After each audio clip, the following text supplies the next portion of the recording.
let's say a 7-year-old, right? I have a 7-year-old at home, and he wants to show me something. He wants to show me his dinosaurs or his race cars. And I keep saying, no, not right now, no, right now, which I don't, by the way.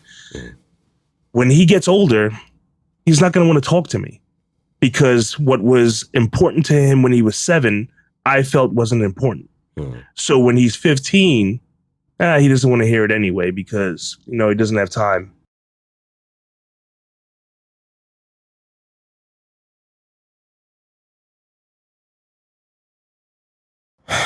Let's do this. We're recording again. Good morning, Ken.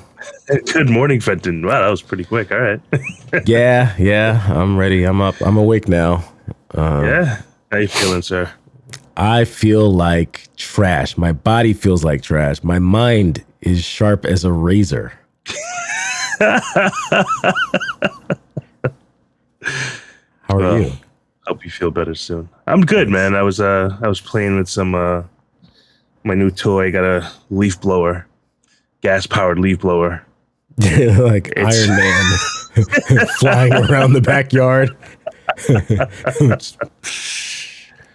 Yeah, I think it's fun. I'm not gonna front. It's fun. Yeah, it's a little strain on your back, but it's a little bit it's fun. Yeah, for anyone who wasn't convinced, we are squarely in our 40s. we are dads. We buy leaf blowers.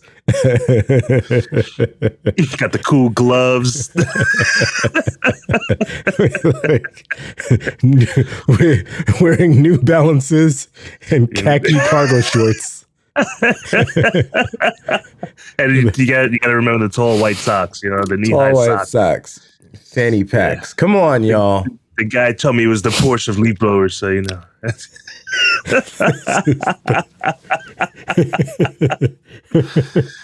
The Aileron 5000. This thing is crazy mileage, crazy gas. Anyway, welcome to Products of Circumstance. We're two 40-year-old guys talk about mental wellness. Where's my prompt? Welcome to Products of Circumstance, the podcast with Ken Skeen and myself, Fenton Joseph. We discuss mental health and mindset matters through the lens of Black men. The show is unscripted, clearly, unfiltered, and mostly unedited. We choose our topics randomly. Ken's going to tell us what we're going to talk about in just a moment. But please subscribe. It's definitely the most important is hit the subscription button and the notification bell as well so that we know when we upload a new episode. Please do subscribe. That will help us to get in front of more people.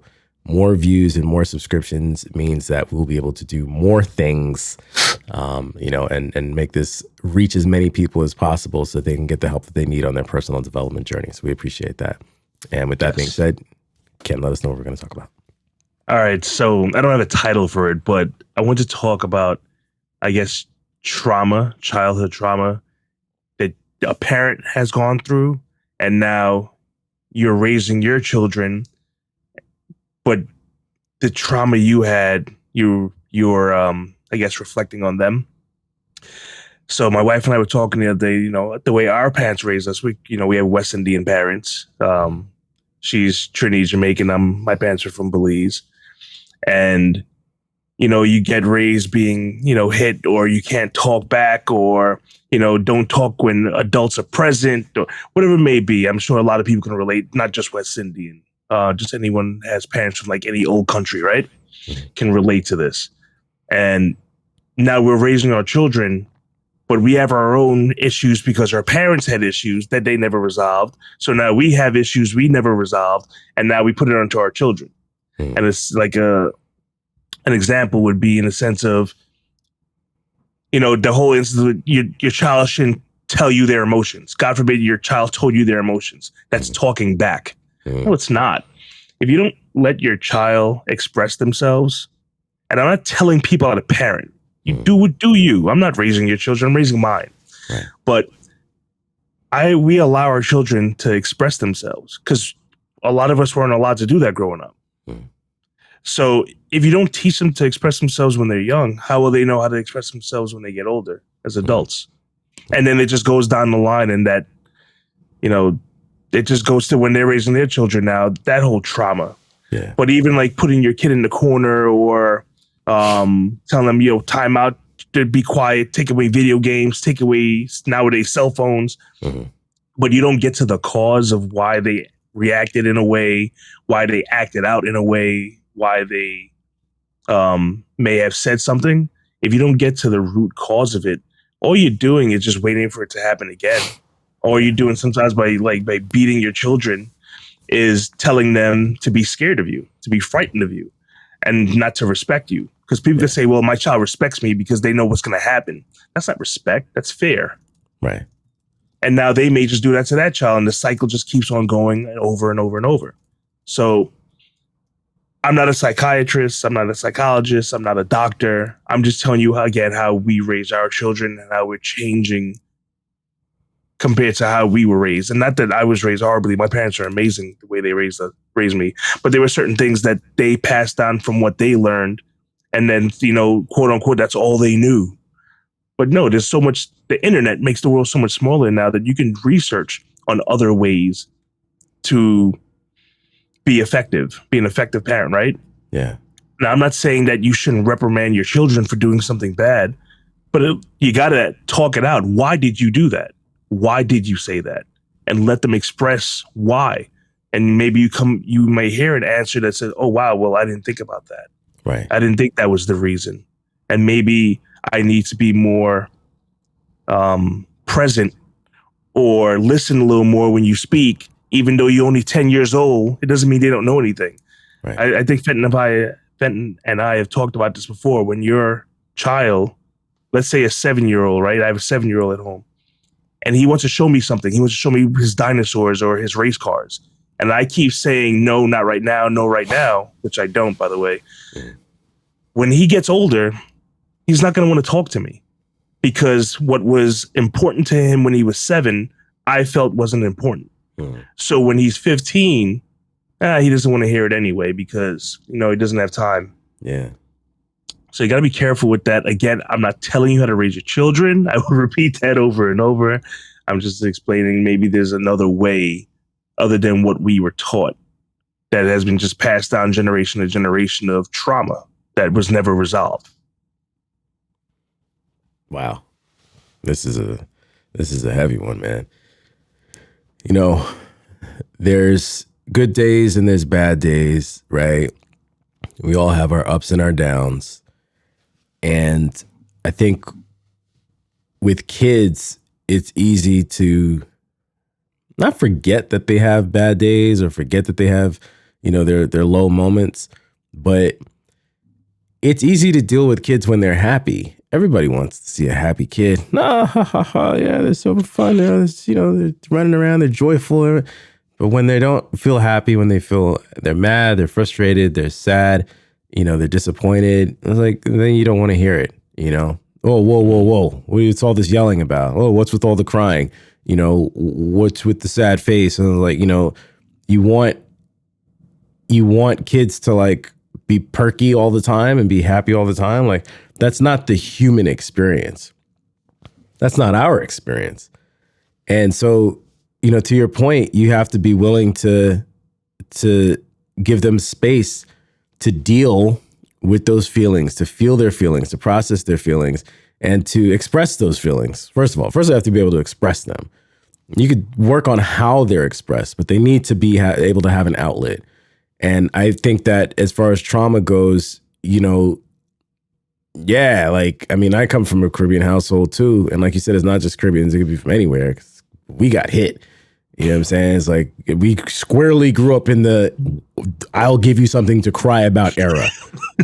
You know what I'm saying? That's where we come from.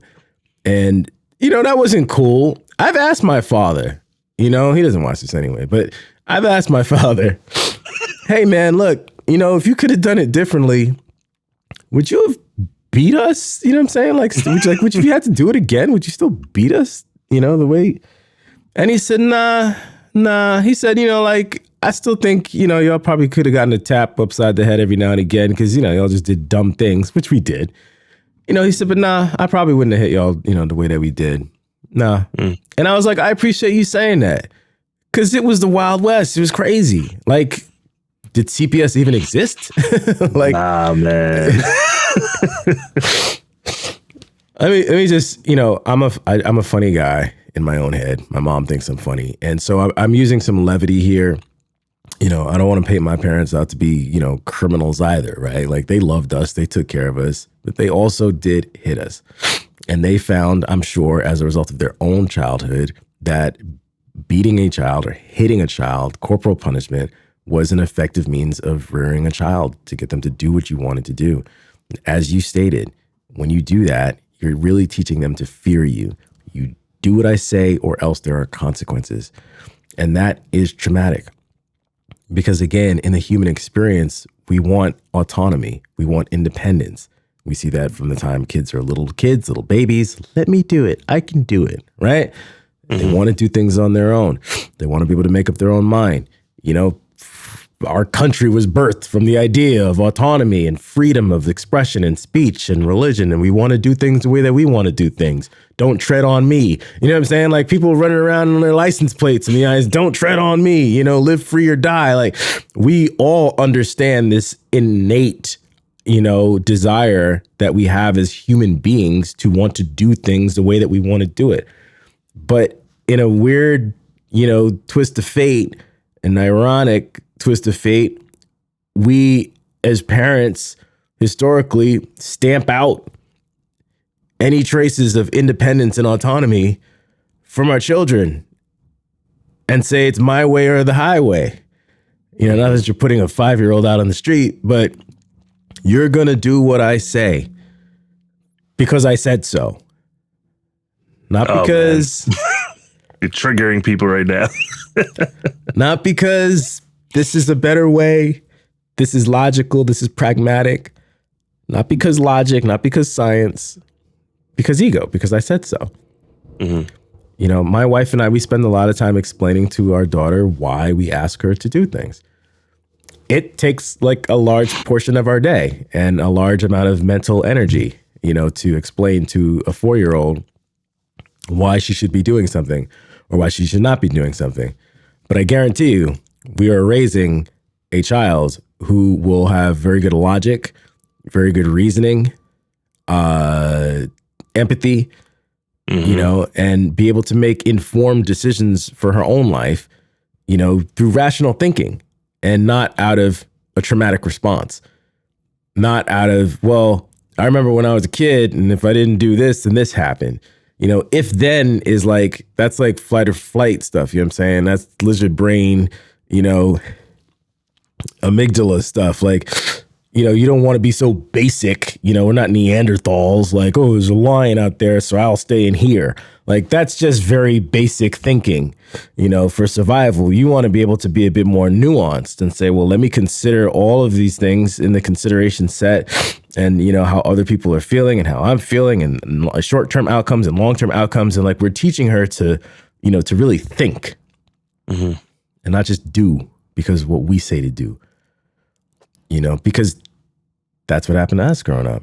I won't speak for my wife. I won't speak for her. I'll speak for me. When my dad came home, we lived in a split level ranch. And I would share this with my dad. If he watches this, maybe he'll find it funny. I don't know. We laugh about a lot of this stuff these days. When he came home, we lived in a split level ranch. So you go up a flight of stairs outside to the main level. And when you get into the main level or the foyer, really, you can go downstairs or you can go upstairs. If you've never seen a split level home, that's what it's like. It's split. You go up or down. And upstairs, the bedrooms, kitchen, living room.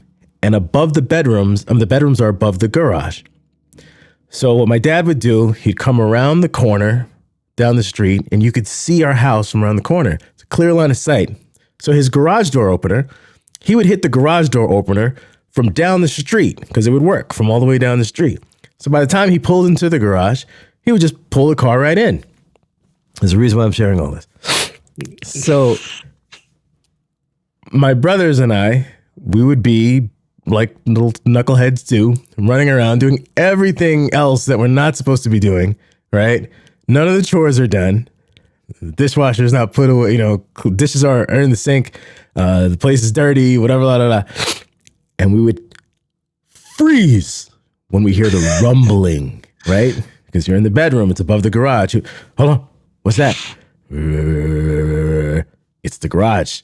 Okay, Dad is a good 30 seconds. A good 30 seconds before he pulls into the garage and gets inside the home. You know, maybe he takes some stuff out of the car with him. You might have 60 seconds, but as soon as you heard the garage door rumbling, we would scatter like roaches, man. And, you know, this one's, you know, the thing was pull the dishwasher door down, turn the water on, and get like 2 dishes quickly into the dishwasher to make it look like you were doing dishes already. Right? Oh. Take as much stuff as you could, you throw it into the closet in the bedroom, some clothes and toys, throw it so that the place looks somewhat clean. Just look like you're doing what you're supposed to be doing. So by the time he turns that key in the door and gets upstairs, it's like, all right. Quick once over. Why do I tell that story?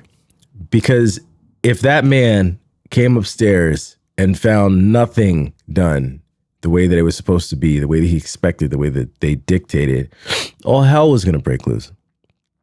And you just didn't want that. And when I think about my life as a grown-up with my child, I don't want her to look me in the eyes and be like, well, I didn't put my blocks away. All hell's going to break loose. Mm-hmm. You know what I'm saying? Like, I know that feeling, man. Like, I know that feeling of fear that if that key went in that door and you, like, the sound still ring in your ears as an adult, the door turning and the footsteps. And it's like, yo, it's about to go down because your toys are on the floor. You know what I'm saying? Like, you're going to get whooped because the dishes aren't done. Like, that's crazy. People don't want to admit it. I'm gonna let you talk for the whole rest of the show. And people don't want to admit it, especially in communities where treating your kids a certain way, you know, ruling with an iron fist, so to speak. And sometimes it's not hitting the kids. Some people don't hit the kids. We're not just talking about that. The you know, not being able to share your feelings, you know, express yourself, you know, things like that. Some people don't want to admit it because they feel that it's effective. But, you know, you really have to take a look at the reality of what it is that you're teaching them. For everything that you do, like, there's a reaction and like there's a lesson that comes from it. You know, when I yell at my daughter, I really try not to yell at my daughter because I yelled at my daughter once and I saw her trembling. She was trembling. She was like 2. And I yelled, man, and I really yelled. Like, I let out a forceful, and I remember she jumped and the tears, and she was trembling. I said, Jesus. She couldn't understand what I was saying at the time, but I picked her up and I held her and I said, I'm not going to yell at you anymore. I said, Daddy, I'm never going to yell at you ever again. I've raised my voice. But that yell, I would never do that ever again. Because I saw the fear that it put in her. And I got that, you know, growing up. And, you know, that fear that you have, you know, that sticks with you. People don't realize that traumatic experience, like, it's on you. You know what I'm saying? It's like a layer of something. It's like a mark, an indelible imprint that you can't get off of you. It's a scar. And it could be on your heart. It could be on your brain. You know what I'm saying? Like, part of your DNA now. Like, you can't get it out of you. And you don't want to put that on your kid to begin with. You know, so man, this could go so deep, but I'm going to stop and just tell people, as a parent, again, we're not telling people how to parent their kids, but I tell you from my experience, I try to do the opposite of a lot of the things that my parents did. They did the best that they could with the tool set that we have. When you know better, you do better. And, you know, we need to make space for our kids. I know everybody feels like we're living in a very touchy-feely world right now, and it has its downsides, but also it has its upsides, and that I think we're becoming we're becoming better versions of ourselves as we confront trauma and Yes. and let that inform how you parent your kids. Yeah, I agree with that though. It's okay. It's really okay to hug your child and give them a kiss and let them know everything's gonna be okay. I mean, you have parents that just don't feel it's necessary. And again, not telling you how to parent, but your child's gonna remember that, and like you said, it's imprinted on you or in you also. You don't forget it even when you're an adult.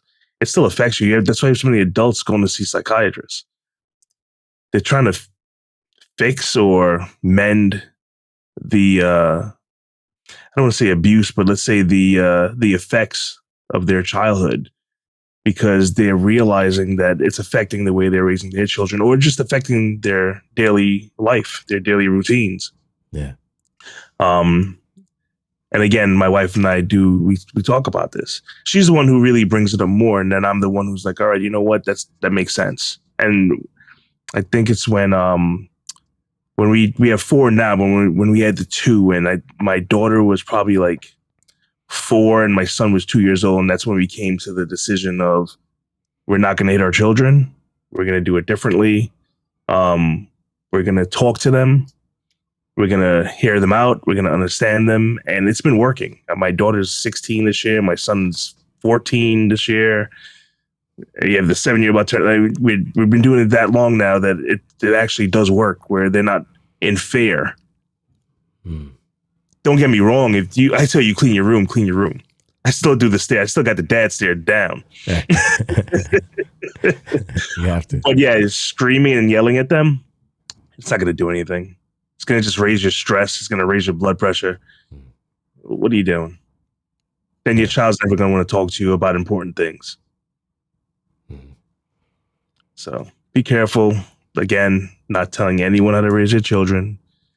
Leave your comments and maybe different ways other than beating and yelling and screaming that you raise your child.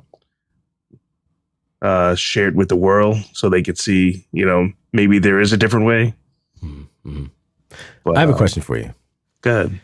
How do you approach, and you have like older kids and you have younger kids. So maybe you can give an example from both, but like when the kids were little, how did you, like literally, what do you say to get them to share how they feel as little bits, and then also as like, teenagers? Well, we were with the two older ones. We again started letting them share how they felt with us since they were kids, since they were babies. So now they've gotten to the age where they're teenagers and they still know they can share their emotions with us. And then again, the little ones, we're doing the same thing we did, but with even more emotion now. Of, okay, yes, share. All right, yes, tell me what you got. Yes, you want to show me the same dinosaur video for the 20th time? I will sit and look at it again for the 20th time with you, because that's what's important to your life right now, and that's what's going to keep the open line of communication when you get older. Let's do this. Let's watch it again. Because what am I doing? And an adult can say, well, I have things to do. Stop it. Most of you just sitting on the couch watching sports. Stop it. Or watching a talk show that is reality, or whatever you want to call reality TV. Take some time to listen to your children and watch that annoying video for the 20th time, because to them it's important. To them it's, that's theirs. That's what their world is right now. So that's what we did. That's what I do.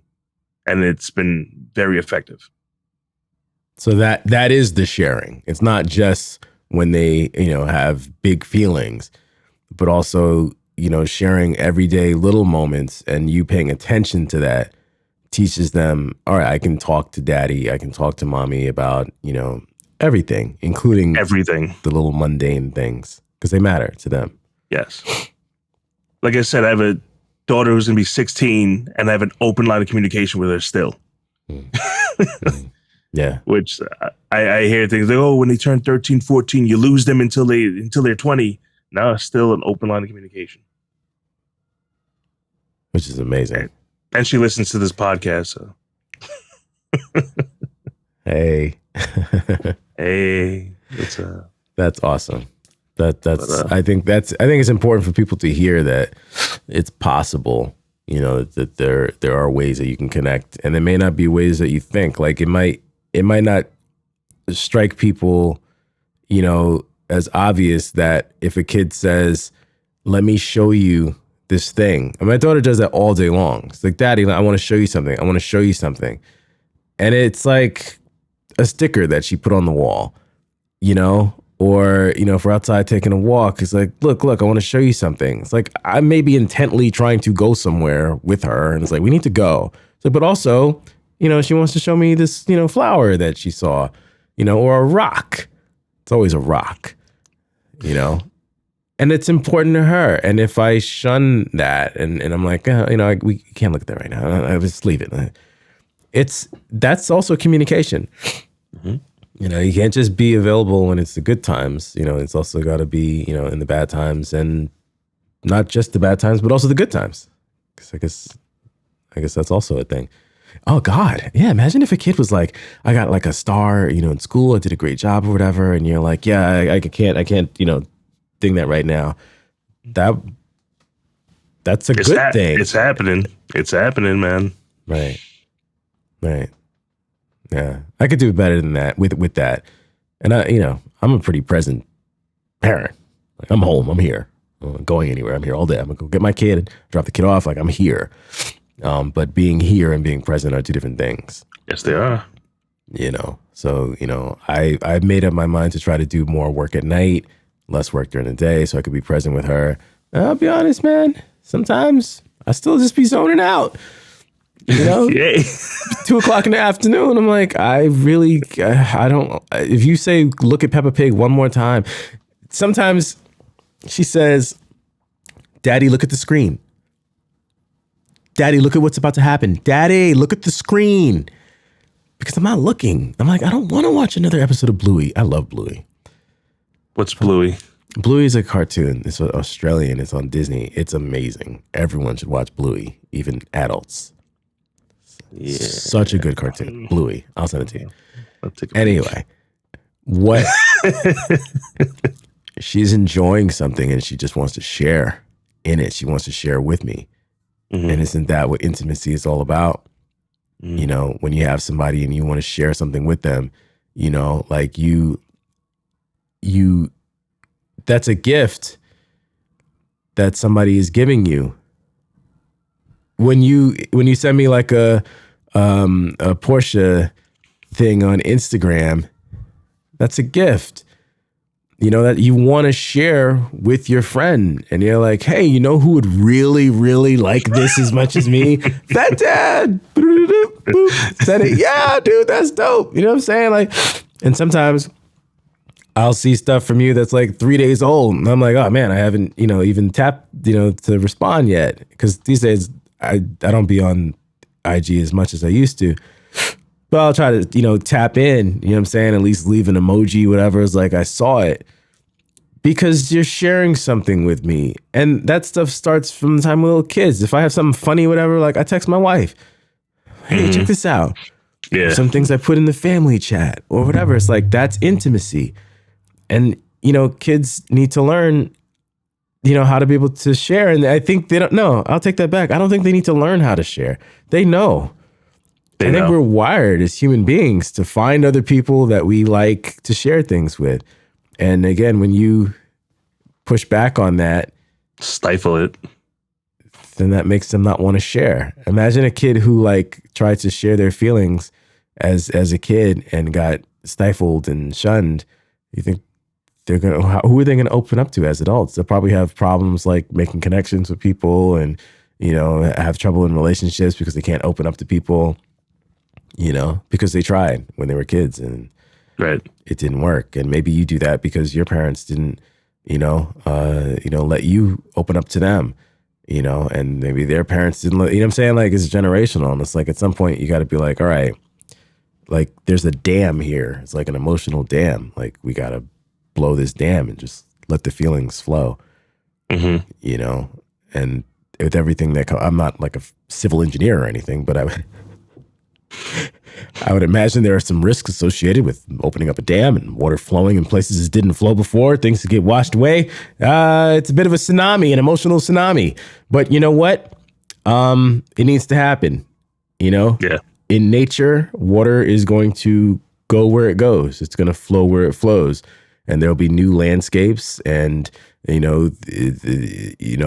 build cities on water and harbors because it's good for, what I'm saying? Like in nature, if water were emotions, like it's good. The whole world's covered with water. We're emotional beings. So it's like you got to figure out how to live with it. Learn how to swim, man. All this water. At least doggy paddle. Yeah, you can stay afloat. You know what I'm saying? Like, we need to learn how to swim. Man, that's one of the best analogies I've come up with in a long time. On that note. Learn how to swim. I'm going to go swim in some leaves outside. Trauma. It's a word that everybody hears a lot lately, and you probably may be tired of it, but it's also worth examining this stuff and what you went through as a kid and how that's impacting your relationships with other people, including your kids. So, dude, thank you for bringing this up. Much obliged. So good. So good. All right, I'm going to go back to bed.